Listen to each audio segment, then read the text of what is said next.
मेरे साथ हमारे बरसाना चलो, वहां सभी को हमारी आवश्यकता है। और कृष्ण तो यहाँ अपने अपने राजसी सुखों में मग्न होकर बैठा हुआ है। छोड़ो ये सब राधा, चलो मेरे साथ। अयन, तुम सदैव कृष्ण को अनुचित समझते आए हो। तुम यहाँ कुछ दिन रहकर तो देखो, तुम्हें सब समझ में आ जाएगा कि कृष्ण जो भी लीला करता है, क्यों करता है, किस लिए करता है। क्या अनुचित काम है और क्या अनुचित समझ रहा हूं मैं उस कृष्ण के विषय में? कृष्ण के जीवन में अब तुम्हारा वो स्थान नहीं रहा राधा। वो खिलवाड़ कर रहा है तुम्हारे साथ। अब उसके लिए केवल उसकी पत्नी सत्यभामा प्रिय हो गई है, जिसके लिए न जाने कैसे वृक्ष मंगवाने में लगा हुआ है।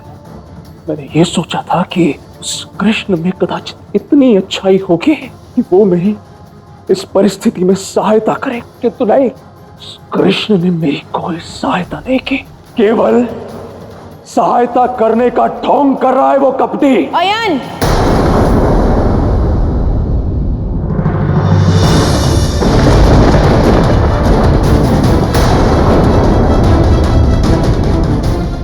श्री कृष्ण के विषय में ऐसे अपशब्द कह रहे हो, इस अपराध के लिए तुम्हारी जीवा कटवा दी जाएगी।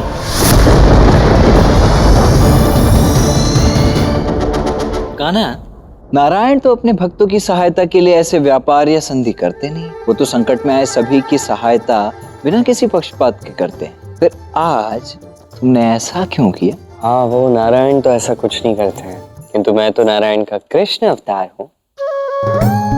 मैं नटखट भी हूँ, लीलाधर भी हूँ, तो मैं तो ये सब कर सकता हूँ, भले ही नारायण न कर सके। हाँ, अवश्य अवश्य, वो तो तुम कर ही सकते हो। वैसे एक बात मुझे सत्य बताओगे, ये पारिजात का वृक्ष इतना महत्वपूर्ण क्यों है? नहीं, मेरे लिए नहीं, ये तो सत्यभामा के लिए महत्वपूर्ण है। उसके जीवन में जो है वृक्ष का अत्यंत विशेष स्थान है। अर्थात सत्यभामा की इच्छा पूर्ति के लिए तुमने देवराज से व्यापार किया। हाँ। उस पारिजात के वृक्ष के लिए मोर को मारोगे तुम? हाँ। अर्थात अब शीघ्र ही सत्यभामा के साथ साथ समस्त संसार को एक बहुत ही बड़ी सीख प्राप्त होने वाली है ना? अब इस मोर के अध्याय का समापन करने का समय आ गया है और अब तो तुम भी सज्ज हो। तो चलो शीघ्र अतिशीघ्र इस मोर का अंत कराते हैं। नहीं, आप यहीं रुकेंगे। मोर के इस अध्याय में आप कोई सहायता नहीं करेंगे।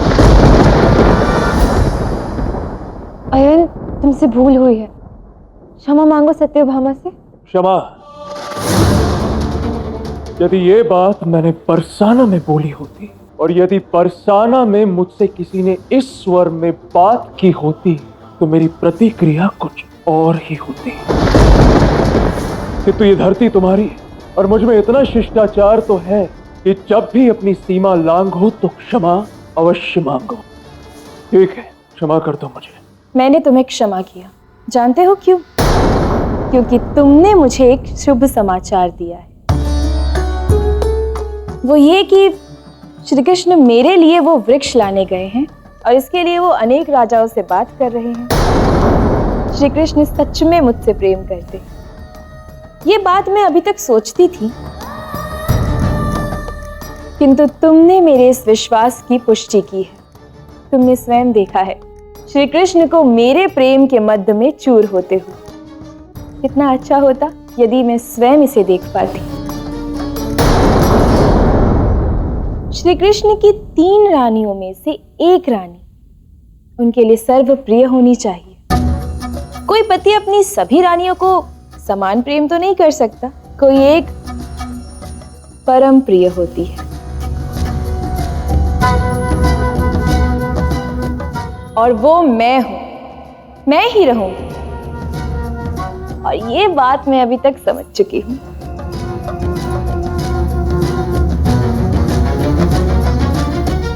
ये कहां फंस गया हूं मैं?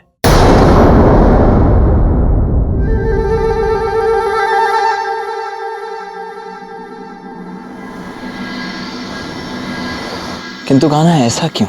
मोर के साथ तुम्हारे युद्ध में मैं तुम्हारी सहायता क्यों नहीं कर सकता? मैं शेषनाग हूं कान्हा। और वो मोर है, आपको ज्ञात नहीं है वो कौन है?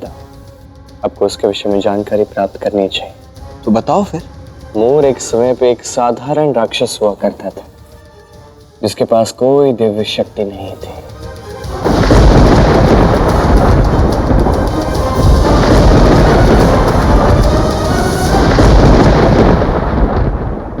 तो फिर वो अचानक ऐसा भयानक और दिव्य असुर कैसे बना? क्योंकि उसके पास वो शक्ति थी जो देखा जाए तो हर एक व्यक्ति के पास होती है, किंतु कई सारे व्यक्ति इसे जागृत नहीं कर पाते। किंतु ये ऐसी शक्ति है दाऊ, यदि इसे जागृत कर दो तो संसार का कोई कार्य नहीं जो वो नहीं कर सकता। ऐसी कौन सी शक्ति होती है भला हमारे भीतर? इच्छा शक्ति। यदि मनुष्य इच्छा कर ले, यदि ठान ले कि कुछ करना है, तो संसार में कुछ भी कर सकता है। मोर ने अनेक देव असुर संग्राम देखे थे, जिनमें हर बार असुरों की हार होती थी और देवों की जीत, क्योंकि देव दिव्य थे और असुर साधारण। इसलिए मोर ने ठान लिया था कि वो भी दिव्य शक्तियों को धारण कर एक दिव्य असुर बनेगा, और इसलिए मोर ने कठोर तपस्या आरंभ कर दी।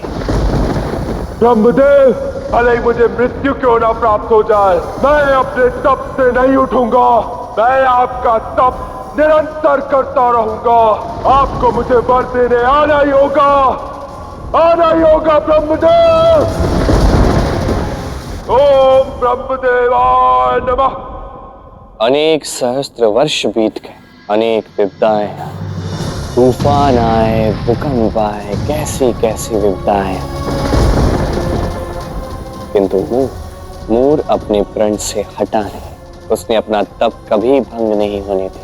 ओम ब्रह्मदेवाय नमः, ओम ब्रह्मदेवाय नमः। मोर का तप इतना भयानक हो गया कि उसका शरीर अग्निमय हो गया। धीरे धीरे उसके शरीर से अग्नि निकलकर आसपास फैलने लगी। मोर की तप की अग्नि से सारा संसार जलने लगा। ओम ब्रह्मदेवाय नमः।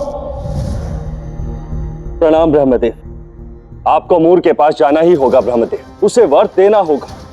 उसके तप की अग्नि से सभी लोग जल रहे हैं। यदि उसे मैंने वरदान दिया तो वो अजेय और अद्वितीय हो जाएगा, और यदि वर नहीं दिया तो सब कुछ भस्म हो जाएगा। आपकी बनाई सृष्टि का अंत हो जाएगा ब्रह्मदेव।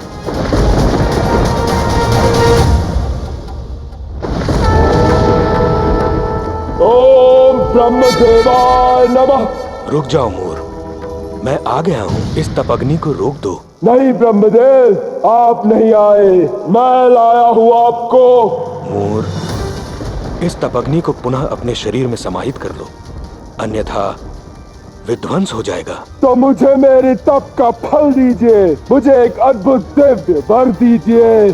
ठीक है मोर, मैं तुम्हें वरदान देता हूँ कि जो अग्नि तुम्हारे शरीर से निकल रही है, यदि उसे तुम पुनः अपने शरीर में स्थापित कर लोगे तो तपअग्नि को नियंत्रित करने की शक्ति से तुम संपन्न हो जाओगे। जहाँ तुम देखोगे, जिसे तुम चाहोगे, जिसे तुम स्पर्श करोगे, वो भस्म हो जाएगा। पंचभूतों में से एक भूत अग्नि तुम्हारी शक्ति बन जाएगी।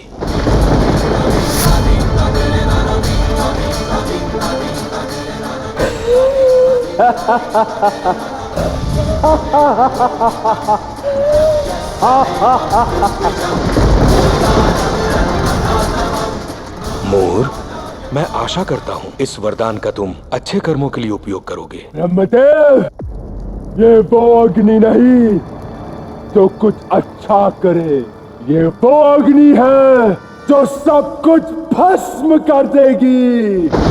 देवताओं ने असुरों पे जो अत्याचार किए हैं, उसका मैं प्रतिकार लूंगा, भस्म कर दूंगा सबको।